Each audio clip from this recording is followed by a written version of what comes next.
X9 live देख रहे हैं आप और मैं हूं आपके साथ प्रज्ञा सिंह। बहुत बहुत स्वागत है आपका हमारे आज के इस खास प्रोग्राम में। आज के इस प्रोग्राम में हम बात करेंगे बॉलीवुड के एक्टर सुशांत सिंह राजपूत की। जी हाँ, आपको बता दें कि सुशांत सिंह राजपूत से जुड़ा केस एक बार फिर से सुर्खियों में आ गया है, क्योंकि अब एनसीबी के हाथ उन्हीं की गर्लफ्रेंड रिया चक्रवर्ती के खिलाफ कुछ ऐसे सबूत मिल गए हैं, जिसके बाद एक बार फिर से रिया चक्रवर्ती पर एनसीबी ने अपना शिकंजा कस लिया है। इसी के साथ कई ऐसे सवाल हैं जो अब महाराष्ट्र में उद्धव ठाकरे पर भी उठ रहे हैं, और साथ ही जिस तरह से सियासी तख्ता पलट के चलते अब एकनाथ शिंदे एक के बाद एक बड़े फैसले लेते हुए नजर आ रहे हैं। कहीं ना कहीं जो सुशांत सिंह राजपूत का परिवार है वो ये उम्मीद जता रहा है कि शायद जो ढिलाई रिया चक्रवर्ती की जांच में एनसीबी ने कि उद्धव ठाकरे की सरकार में, शायद ऐसा एकनाथ शिंदे की सरकार में होता हुआ नहीं दिखेगा। यही वजह है कि सुशांत सिंह राजपूत की बहन प्रियंका राजपूत ने शिंदे से यह अपील की है कि इस मामले में जल्द से जल्द उनके भाई यानी कि सुशांत सिंह राजपूत को इंसाफ मिल सके। आज के इस प्रोग्राम में हम इसी पर चर्चा करेंगे कि क्या कुछ ये पूरा मुद्दा था और आखिरकार किन कारणों के चलते सुशांत सिंह राजपूत का साल 2020 में 14 जून को निधन हो गया। जिसके लिए मेरे साथ मौजूद है मेघा। मेघा, आपका बहुत बहुत स्वागत है। मेघा, बॉलीवुड का एक ऐसा एक्टर जो अपनी एक्टिंग के लिए जाना जाता था और जिसके निधन ने न सिर्फ बॉलीवुड इंडस्ट्री बल्कि उसके फैंस को भी हिला कर रख दिया। एक बार फिर से सुशांत सिंह राजपूत का केस जिस तरह से सुर्खियों में यहाँ पर आता हुआ नजर आ रहा है, कहीं ना कहीं अब इस केस में महाराष्ट्र की राजनीति भी जुड़ती हुई दिख रही है। जिस तरह से यहाँ पर सुशांत सिंह राजपूत की बहन ने सीधे सीधे उद्धव ठाकरे पर हमला बोल दिया है, तो क्या वाकई में जो उनकी बहन यहाँ पर कहती हुई नजर आ रही है कि उद्धव ठाकरे की सरकार में एनसीबी ने जो ढिलाई की है वो अब शिंदे की सरकार में ना हो? तो क्या सबसे बड़ा सवाल यही है कि क्या वाकई में जो 2 साल का इंतजार यहाँ पर सुशांत सिंह राजपूत के फैंस और सुशांत सिंह राजपूत के परिवार को करना पड़ा, क्या वाकई इसके लिए उद्धव ठाकरे की सरकार जिम्मेदार है? मेघा, देखिए बिल्कुल कई सारे रुकावटें जो है उद्धव सरकार के वक्त कार्रवाई में लाई गई। देखिए पटना में जिस तरह से एफआईआर दर्ज होती है उस वक्त देखिए पटना पुलिस जो है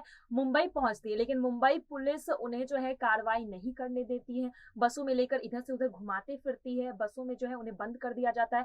तो कहीं ना कहीं उस वक्त भी सवाल उठा था कि आखिर मुंबई पुलिस ऐसा क्यों कर रही है, क्यों यहाँ पर पटना पुलिस को अपनी कार्रवाई नहीं करने दे रही है, और प्रशासन किसके हाथ में थी उस वक्त?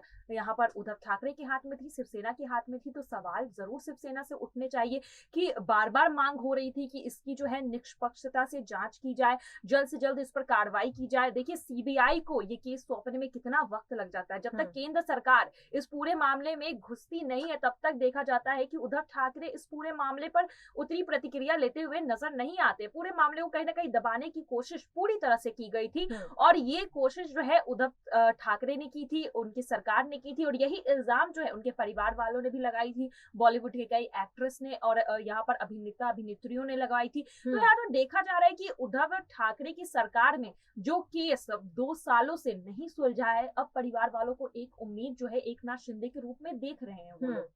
तो कहीं ना कहीं साफ तौर पर यहाँ पर उम्मीद दिख रही है। इस बीच मेघा, यहाँ पर बिहार के मंत्री हैं और साथ ही वो सुशांत सिंह राजपूत के चचेरे भाई हैं, नीरज सिंह राजपूत और उर्फ बबलू।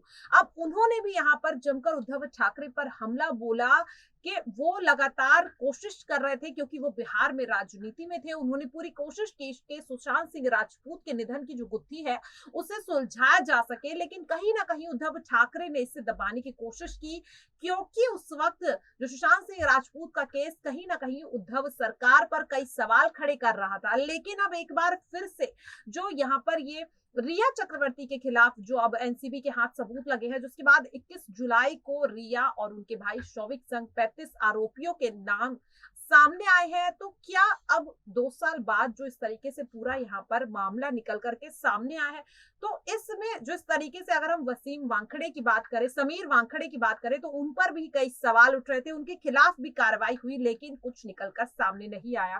तो जिस तरीके से शिंदे यहाँ पर लगातार एक्शन मोड में नजर आ रहे हैं, अपील यहाँ पर की गई है, लेकिन अभी तक कोई प्रतिक्रिया यहाँ पर सीएम की ओर से नहीं दी गई है। तो क्या यह अंदाजा लगाया जा सकता है कि जो उद्धव ठाकरे करते हुए नजर आ रहे थे, क्या शिंदे भी वैसा ही करेंगे, या फिर एक के बाद एक जो जनता से जुड़े मुद्दे जिन पर काम करते हुए शिंदे नजर आ रहा है, क्या वाकई अब सुशांत सिंह राजपूत केस में कोई बड़ा एक्शन यहाँ पर मुख्यमंत्री की ओर से देखने को मिलेगा? देखिए बिल्कुल देखने को मिलेगा, क्योंकि यहाँ पर सिर्फ एकनाथ शिंदे ही नहीं सरकार में वापसी उन्होंने की है, बल्कि यहाँ पर जो है बीजेपी ने वापसी की है। और अगर आप सुशांत सिंह राजपूत के पूरे मामले को देखें तो बीजेपी अपनी तरफ से पूरी कोशिश कर रही थी कि कार्रवाई हो। खुद यहाँ पर देखा जा रहा था कि केंद्र की तरफ से भी लगातार इस मामले में हस्तक्षेप किया जा रहा था। केंद्र की तरफ से भी लगातार बड़े मंत्री जो है अपील कर रहे थे कि जल्द से जल्द इसकी कार्रवाई हो, सीबीआई की जांच हो। लेकिन उस वक्त बीजेपी सत्ता में नहीं थी, महाराष्ट्र में उद्धव सरकार थे, इसलिए बीजेपी की उतनी नहीं चल रही थी। बीजेपी विपक्ष में थी उस वक्त, और विपक्ष भी लगातार यही सवाल उठा रही थी कि आखिर इतनी देरी क्यों हो रही है मामले को लेकर। और यहाँ पर देखिए कई सारे तार जुड़े हुए थे। सुशांत सिंह राजपूत के निधन से पहले जिस तरह से उनके मैनेजर का निधन हुआ था, उस वक्त भी एक बड़े मंत्री का नाम सामने आ रहा था। कहीं ना कहीं यहाँ पर जो है राजनीतिक रूप से इस पूरे केस को दबाने की कोशिश की जा रही थी, क्योंकि सवाल जो है घूम फिर कर शिवसेना पर उठाए जा रहे थे, क्योंकि ऐसा माना जा रहा था कि शिवसेना के ही कोई एक बड़े मंत्री है जो इस पूरे मुद्दे में इन्वॉल्व है। तो इस वजह से भी कई सारे आरोप जो है शिवसेना पर लग रहे थे, और इस वजह से इस मुद्दे को दबाने की कोशिश की जा रही थी। लेकिन विपक्ष में उस वक्त बीजेपी थी, बीजेपी लगातार इस मामले को उठा रही थी, और अब बीजेपी सत्ता में आ चुकी है। तो बिल्कुल उम्मीद की जाती है, यहाँ पर लोग भी यही उम्मीद कर रहे हैं कि बीजेपी अब इस मामले को जल्द से जल्द सुलझाएगी, इस गुत्थी को जल्द से जल्द सुलझाएगी। और सीबीआई की जो कार्रवाई 2 साल से चल रही है और इस पर अभी भी कोई निष्कर्ष नहीं निकल कर आया है, कम से कम उसे जो है जल्द से जल्द करवाया जाए। और अब परिवार, फैंस सभी ये उम्मीद जो है एकनाथ शिंदे और बीजेपी सरकार से लगा रहे हैं। जी बिल्कुल, साफ तौर पर कहीं ना कहीं देखा जा रहा है कि अब शिंदे से यहाँ पर पूरी उम्मीद है, बॉलीवुड की कई हस्तियों को, साथ ही सुशांत सिंह फैंस को और उनके परिवार को भी।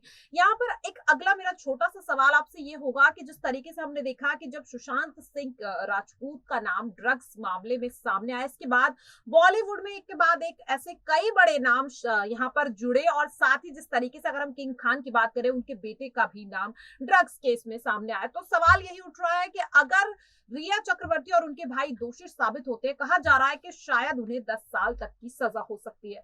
तो क्या अब जिस तरीके से अगर सुशांत सिंह राजपूत को यहाँ पर इंसाफ मिलता है, इसके बाद जो और भी केस यहाँ पर अटके हुए हैं, क्या उनमें भी कोई बड़ा यहाँ पर बदलाव या फिर कोई नया यहाँ पर मोड़ देखने को मिलेगा मेघा? जी बिल्कुल, देखिए जितने भी ड्रग्स से रिलेटेड केसेस थे, जिनमें कई सारे सेलिब्रिटीज को बुलाया गया, एनसीबी ऑफिस पूछताछ की गई, उनके खिलाफ जो है सबूत इकट्ठा किए, जिसमें से जैसा कि आपने भी बताया कि 35 लोग अभी भी जो है एनसीबी के निशाने पर है। तो बिल्कुल इस केस को अब रफ्तार जरूर मिलेगी। देखिए जैसे ही एकनाथ शिंदे और बीजेपी की सरकार आती है, उतने दिन से रिया चक्रवर्ती को लेकर कोई चर्चा नहीं हो रही थी। केस कहीं ना कहीं पूरी तरह से दब गया था। लेकिन एक बार फिर से एनसीबी ने जिस तरह से रिया चक्रवर्ती के खिलाफ एक्शन लिया है, जल्द ही हो सकता है कि ड्रग केस और सुशांत सिंह राजपूत के केस में जितने भी लोगों का नाम शामिल है, उनके खिलाफ अगर सबूत मिलते हैं तो जल्द से जल्द कार्रवाई जरूर होगी। जी बिल्कुल, साफ तौर पर कहीं ना कहीं एक बार फिर से सुशांत सिंह राजपूत के फैंस और उनके परिवार को एक लंबे इंतजार के बाद एक उम्मीद नजर आ रही है कि एक्टर के निधन से जुड़ी जो गुत्थी है शायद अब सुलझ जाएगी, और उनकी गर्लफ्रेंड